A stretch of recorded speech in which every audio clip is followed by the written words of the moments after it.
अगर आपकी अभी करप्शन साफ चली शफाफ चली खुलने वाली है तो आपको खतरा तो होगा। पता है जो दिल में एक दूसरे के लिए बातें हैं वो कहीं ना कहीं तो आपको दिखाई देती हैं, सुनाई भी देती हैं। मत भूलिए वो पैम्पर्स वाली बात, मत भूलिए कि बाजवा साहब के लिए उन्होंने क्या अल्फाज इस्तेमाल किए। मतलब जिस आदमी को वो अपना अज़ली दुश्मन समझते हैं इमरान खान साहब, वो उनकी साइड लेते हैं।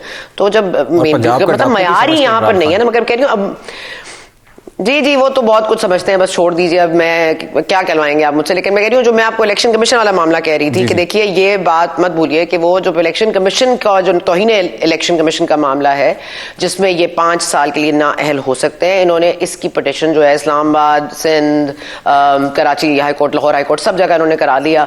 और इनको फिर सुप्रीम कोर्ट ने भी कहा कि इलेक्शन कमीशन एक ऑटोनमस बॉडी है और वो हक रखती है कि वो अपना तौहीन इलेक्शन कमीशन का फैसला दे सकती है। तो अब इमरान खान साहब को एक तो ये डर है, फिर टेरियन का केस भी है। तो अब आप ये मत सोचिए कि सिर्फ इंतखाबात ही होंगे, आप ये भी देखिए कि अगर वो नाअहल हो गए तो फिर इंतखाबात कौन लड़ेगा। वो 35 और 70 पे असद उमर साहब लड़ेंगे और सदर बना रहे हैं परवेज इलाही साहब को। तो मेरा ख्याल है बाकी तो सब चने भुनने आए थे यहाँ पे।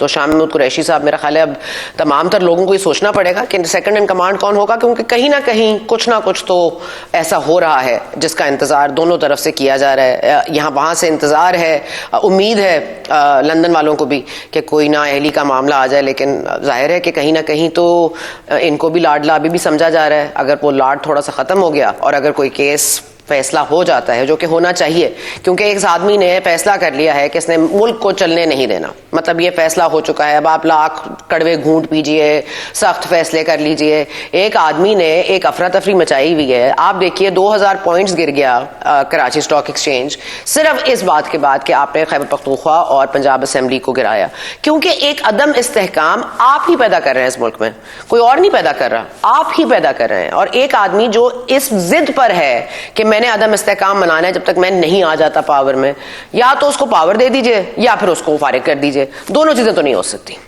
तो आपको इनमें से ज़्यादा चांसेस किसके लग रहे हैं? क्योंकि अभी तक आपकी गुफ्तगू से इमरान खान साहब के लिए तो मुझे कोई होप दिखाई नहीं दे रही कि आने वाले दिनों में, जिसको वो सेलिब्रेट कर रहे थे कि दोनों असम्बलीज देखिए हमने वादे के मुताबिक डिसॉल्व कर दी और मैंने तुरब का पता खेला है और मेरे पास और भी ऐसे कार्ड्स हैं कि शहबाज शरीफ साहब की नींदें हराम हो जाएंगी, ये लफ्ज़ उन्होंने इस्तेमाल किए थे। तो आपको हुकूमत की नींदें हराम होती हुई दिखाई देती हैं फिर, या इमरान खान साहब के पास कोई ऐसा सरप्राइज़ है आने वाले दिनों? हुकूमत की नींदें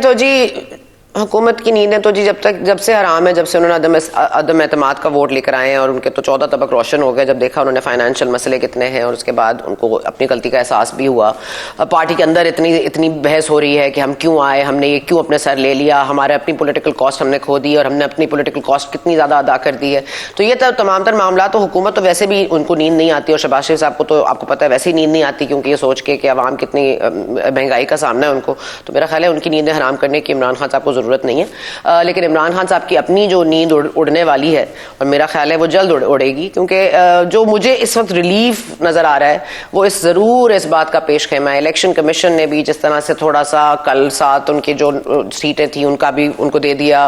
बायोमेट्रिक वाले मामले में आप देख लीजिए, जो उनको टेरियन वाले मामले में थोड़ा सा रिलीफ मिला है। मुझे ये लग रहा है रिलीफ मिलते कहीं ना कहीं तो जाना है। और देखिए टेरियन वाला मामला इसलिए भी अहम है कि अब उसमें 2 एफिडेविट आ गए, एक जमायमा का और एक इमरान खान साहब का। तो जाहिर है केस में वेटेज तो है, इसलिए वेटेज है तभी आपने सलमान अकरम राजा जैसे वकील को भी आपने एंगेज कर लिया।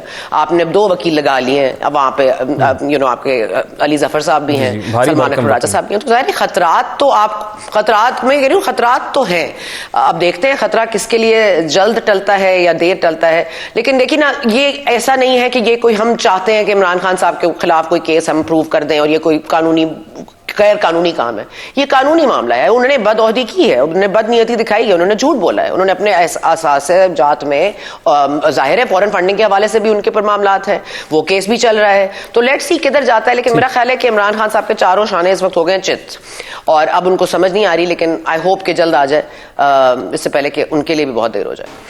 देखिए ना, अगर सिर्फ नायब तरामीम मसला होती तो वो तो नायब तरामीम के पूरा केस लेके सुप्रीम कोर्ट में बैठे हुए हैं, जहाँ पे रोज उनकी सुनवाई भी हो रही है और जिस तरह वो बार बार चोर डाकू वो कहते रहते हैं लोगों को, वो कह भी रहे हैं। असल में तो इनके जो अपने जो खैबर पख्तूनख्वा में जिनके अभी जत्थे खुलने हैं, जिनके काले चट्टे सारे खुलेंगे, वो उस वजह से फवाद चौधरी साहब ने जब ये कहा इंदिया दिया कि वो पब्लिक अकाउंट्स कमेटी क्या चेयरमैन का ओहदा भी चाहते हैं, अपोजिशन लीडर का ओहदा भी चाहते हैं, तो आप समझ जाइए कि पब्लिक अकाउंट्स कमेटी में नूर आलम खान साहब जो पिछले दिनों से सारे खैबर पख्तूनख्वा के जो इनके असेंबली में बैठे हुए लोग हैं, जो उनके केसेस लेके बैठे हुए हैं, जो नैब ने कभी परसू ही नहीं किए थे, और हम सबको पता है कि उसकी वजह क्या थी। तो इमरान खान साहब चाह ये रहे थे कि वो आ जाते पब्लिक अकाउंट्स कमेटी में। नूर आलम खान साहब जो उनके सारे कागजात लेके बैठे हुए हैं, जो केसेस लेके बैठे हुए हैं, जो कि ऐन मुमकिन है कि अनकरीब खुलेंगे भी, अरेस्ट भी होंगे, और जो वहाँ पे माशाल्लाह से करप्शन का बाजार गर्म रहा उस पर भी सबकी नजरें जाएंगी। पंजाब के अपने मामलात हैं, तो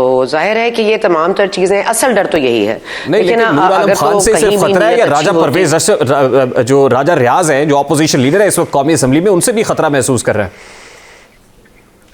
खतरा तो उनको देखें सबसे ज्यादा तो नूर आलम से ही है ना। इस वक्त पब्लिक अकाउंट्स कमेटी के चेयरमैन के पास अगर आपके खैबर पख्तूनख्वा के बहुत मेन लोगों के केसेस हैं, और अगर आपकी अभी राजा रियाज बेचारे से उनको क्या खतरा होना है। लेकिन जाहिर है देखें ये नहीं, वो ये कहते हैं ना कि केयर टेकर प्राइम मिनिस्टर या केयर टेकर सेटअप अगर लाना है तो उसमें राजा रियाज और शहबाज शरीफ साहब जो कायदे ईवान है उनके दरमियान कंसल्टेशन कैसे हो सकती है? जी, मैं मानते नहीं उनको। मैं वहीं आ रही हूँ, मैं वही आ रही हूँ। मैंने कहा निगरान सेटअप में भी जाहिर है कि हुकूमत चाहती है कि उनकी मर्जी का निगरान हुकूमत बने, जब भी बने उसके लिए भी राह हमवार इमरान खान साहब चाहते थे कि हो जाए, और वो नहीं हुई। तो दोनों से खतरा है, उनको जो चाहते हैं वो मिल नहीं रहा। पहले उन्होंने ये सब चीज़ें सोची नहीं, अब सोच ली हैं, तो वो कहते हैं कि बस मैंने सोच लिया तो वापस आने देते, शायद लाल कालीन बिछाते, कोई फूल निछावर करते और उनको वेलकम बैक करते।